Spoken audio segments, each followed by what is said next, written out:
سلامونه د قدر وړ لیدونکو په خاص ډول د انلاین ایجوکیشن پښتو یوټیوب چینل مینوالو ستړي مه شئ خو د دې وکړئ چې ټول ښه جوړ اوسئ ختمه نه سئ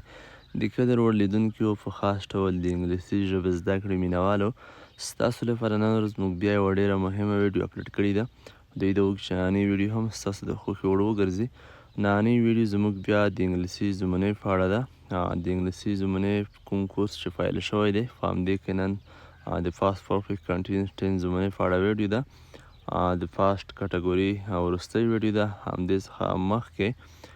موږ پریزنټ کټګوري پای ته رسولې وه پاکه څلور زمنۍ تاسو ته ښودلې وې بیا مو پاست کټګوري فایل کړه په دې کې هم درې زمنۍ نوره هم تشریح شوې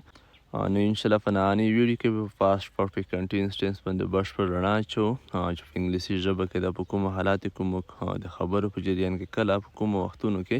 دې څخه استفاده کولی شو او دا استعمالولی شو نو تاسو فقط ویډیو تر پایه تعقیب کړئ د همدې زمنې په بشپړ مقصد به انشاءالله پوه شئ ښه لومړی به راشو مثال د همدې زمنې پېژندګلوي ته د همدې زمنې هدف ته چې د همدې څخه هدف څه دی زه به لومړی تاسو ته تعریف وښیم Past perfect continuous tense shows that an action started in the past continued for some time and ended before another action or time in the past. د تعریف نه داسې څرګندیږي چې دا زمانه چې دا هغه عمل ښایي کوم چې په تیر وخت کې پیل شوی وي څه موده یې دوام کړی وي د یو بل عمل د پیل کولو څخه پای ته رسېدلی وي یعنې په تیر وخت کې یو کار پیل شوی وي څه موده هغه کار په جریان حالت کې وي خو بیا مثال دغسې په جریان کې پاتې نه وي سار ته رسېدلی وي دلته که موږ تاسو دغه د پریزنټ پرفیکټ کنټینیوس ټینس ته پرتله کړو په پریزنټ پرفیکټ کنټینیوس ټینس کې به موږ داسې ویل چې په تېرو وخت کې یو کار شروع شوی وي په جریان حالت کې وي امکان د ولري چې نوره هم په جریان حالت کې شي یعنې آینده ته نوره هم د کار وغځېږي لاړ شي خو فاست پرفیکټ کنټینیوس ټینس بیا داسې یو عمل ښیي چې کار په تیر وخت کې پیل شوی وي خو بیا هم ختم شوی وي نه اوس په جریان کې وي نه د آینده امکان وي چې په جریان کې شي شروع شوی وي څه موده یې دوام کړی وي خو بیرته بیا ختم شوی وي د همدا ډول وختونو لپاره همدا ډول کارونو لپاره موږ تاسو پاست پرفیکټ کنټینیوس ټینس استعمالوو مخکې له دې چې زه تاسو ته په پښتو د تعریف هم ترجمه کوم یو څو دا مثال به زه تاسو ته وښیم اګزامپل زه 6 میاشتې په کابل ښار کې اوسېدم ما 6 میاشتې یا په کابل ښار کې تېرې کړې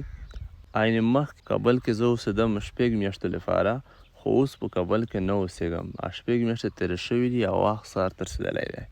همدا ډول کار همدا ډول وختونه همدا ډول خبرې نو انشاءالله په مثالونو کې په اګزامپل کې سوالیه منفي مثبتو کې به نوره هم ښه سر خلاصیږي کومه ستونزه به هېڅکله نه پاتې کېږي ځکه ویډیوګانې بیخي ساده دي مثالونه هم ساده دي تعریف هم ساده دی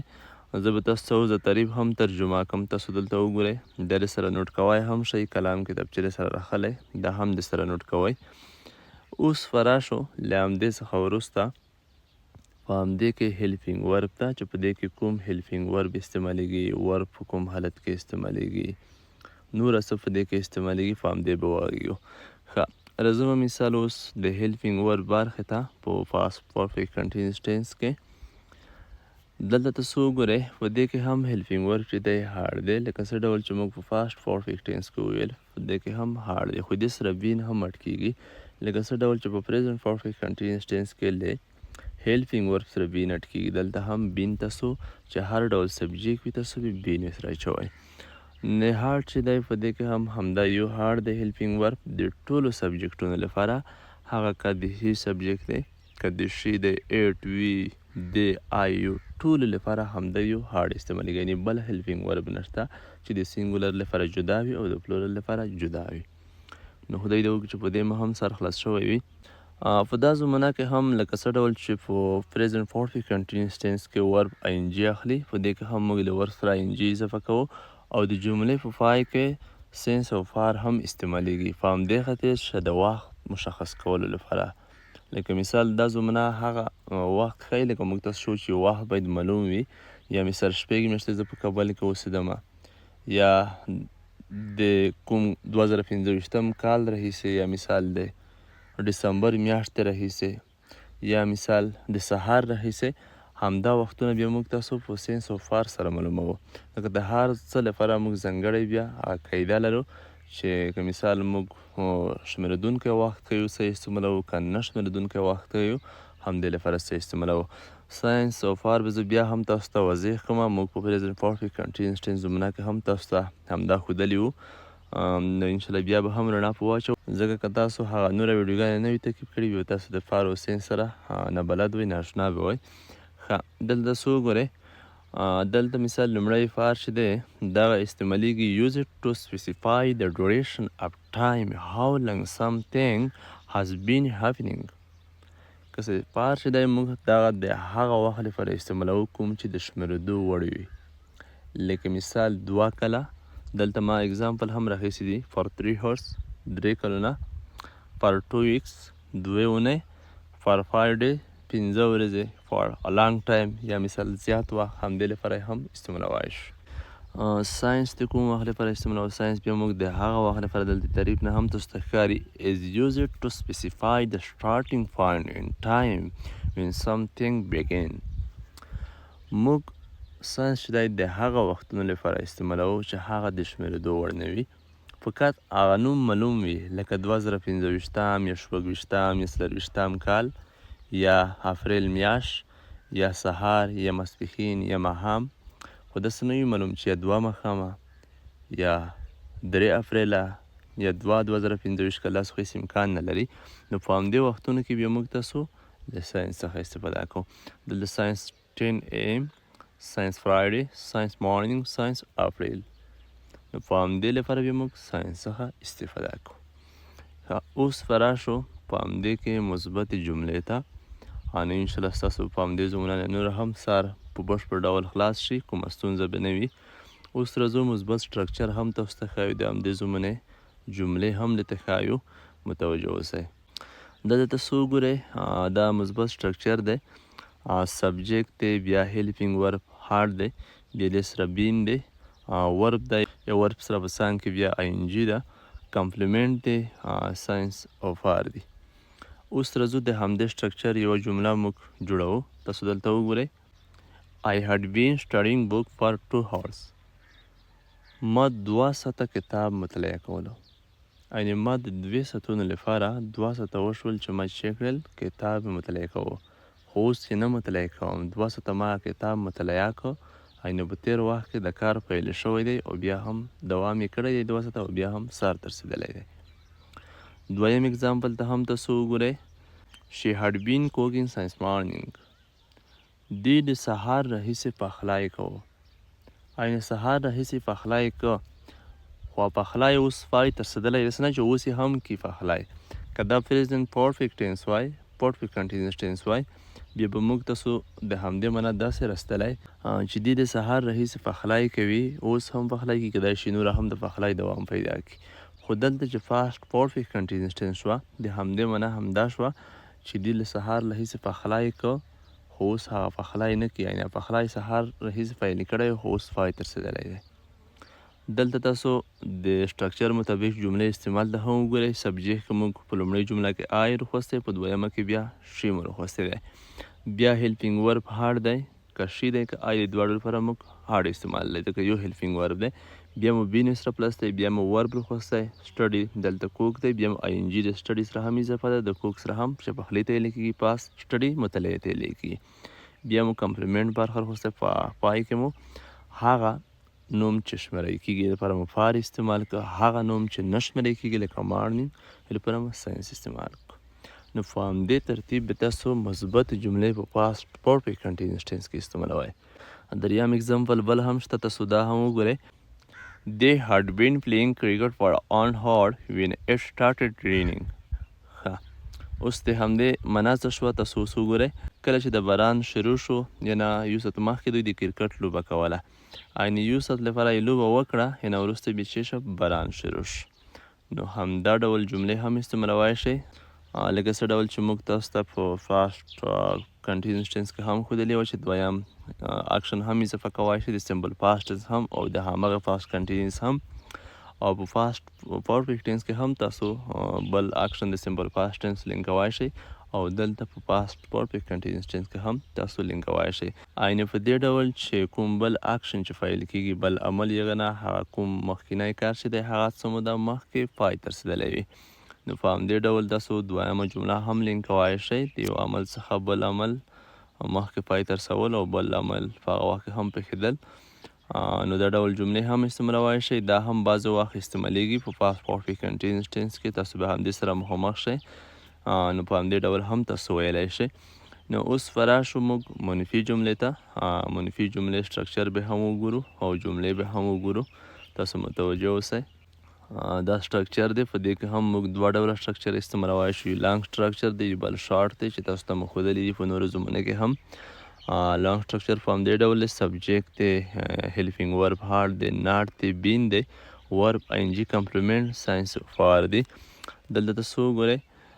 اگزامپل یې په همدې ډول دی I had not been studying book for 2 hours. ما 2 ساعته کتاب نه و مطالعه کړی. دلته د لانګ حالت شو تاسو ګورئ دلته شارټ حالت هم شته. سبجیکټ دی هارډ او ناټ یو ځای شوي دي هارډ نټ لیکل کیږي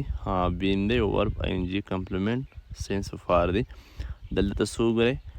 she hadn't been cooking since afternoon. یو ټکي ته مو پام وي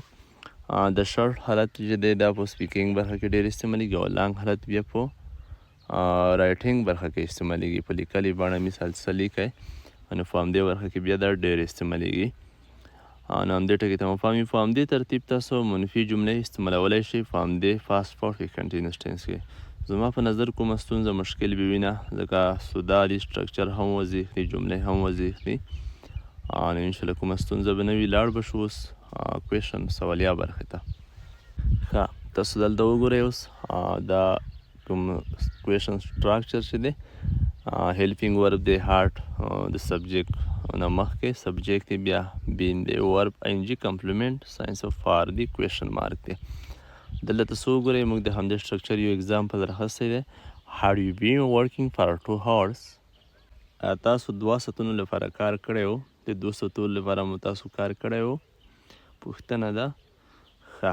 دلته تاسو وینئ هیلپینګ ورب د سبجیکټ مخکې دی بیا موږ د سبجیکټ په ځای یو راخیستی دی بیا مو بین راکوز کړی دی بیا ورب دی آی ان جي مو سره پلس ده بیا فار دی ځکه دلته ټو دی 2 ساعتې نه دي یعنې شمېر یې معلوم دی دلته موږ فار استعمال دی. دلته تاسو که بیا ټایم ولیکئ یا لاس اے ایم یا مثال یوه پی ایم بیا تاسو دلته ساینس هم استعمالولی شئ کوم مشکل نشته نو په همدې ترتیب تاسو تللی شئ. په همدې ترتیب تاسو سوالیا جملې استعمالولی شئ. دا دوهمه جمله ده تاسو دلته وګورئ had Ahmad been spending time in Saudi Arabia for 3 years. آیا احمد 3 کاله وخت په سعودیا کې تېر کړی و 3 کاله د مثال په سعودیا کې تېر کړي وو نو په همدې ترتیب تاسو ملګرو سوالیا جملې استعمالولی شئ. کټ مټ به تاسو د همدې سټرکچر مطابق ځئ په همدې ډول هیلپینګ ورب په همدې ډول سبجیکټ ورب د ورب سره مثال آی ان جي اضافه کول کټ مټ د همدې سټرکچر مطابق دا چې تاسو هر ډول جمله استعمالوئ هر ډول خبره وي خو چې په پاسټ پرفیکټ کنټینیوس ټینس کې کوئ نو په همدې ترتیب به ځئ. نو زما فکر په همدې برخه کې به کومه ستونزه نه وي. اوس فرا شو هغه برخې ته چې هم سوالیا وي او هم منفي وي نیګیټیو ان انټراګیټیو سینټنسز ته هم سټرکچر ته تاسو وګورئ دلته ښه دلته هم موږ لانګ سټرکچر هم لرو شارټ سټرکچر هم لرو تاسو ته مې دا هم درښودلي دي په نورو زمونو کې هم دلته تاسو په نیګیټیو کې هم ولیدل. لانګ سټرکچر په همدې ډول دی هیلپینګ ورب د سبجیکټ نه مخکې استعمالیږي اول هیلپینګ ورب د سبجیکټ دی ناټ دی بیا بین دی ورب آی ان جي دو کمپلیمنټ ساینس آف آر کویشن مارک دی. اگزامپل ته وګورئ had you not been working for 2 hours. آیا تاسو 2 ساعته کار نه و کړی نو له همدې څخه وروسته به اوس راشو هغه شارټ سټرکچر ته او د هغه اگزامپل ته تاسو وګورئ دلته په کاته هارډ او ناټ موږ یو ځای کړي دي لاند حالت شارټ حالت هارډ subject دی being دی verb ing complement signs for the question mark دی.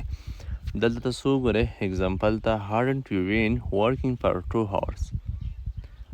آیا تاسو 2 ساعته کار نه و کړی؟ یوه خبره ده د لاندې شارټ حالت چې دی دا په کار په سپیکینګ برخه کې ډېر استعمالیږي او د بل چې دی په ټیکسټ رایټینګ برخه کې ډېر استعمالیږي لانګ حالت. سمه ده چې سره چارټ کوئ بیا تاسو هڅه وکړئ چې د لانګ حالت نه استفاده وکړئ بیا سپیکینګ کوئ خبرو په جریان کې روانې خبرې وي بیا د لانډ حالت څخه استفاده وکړئ. نو خدای دې وکړي چې د فاست پرفیکټ کنټینیوس ټینس په هدف او مقصد پوهېدلی وئ.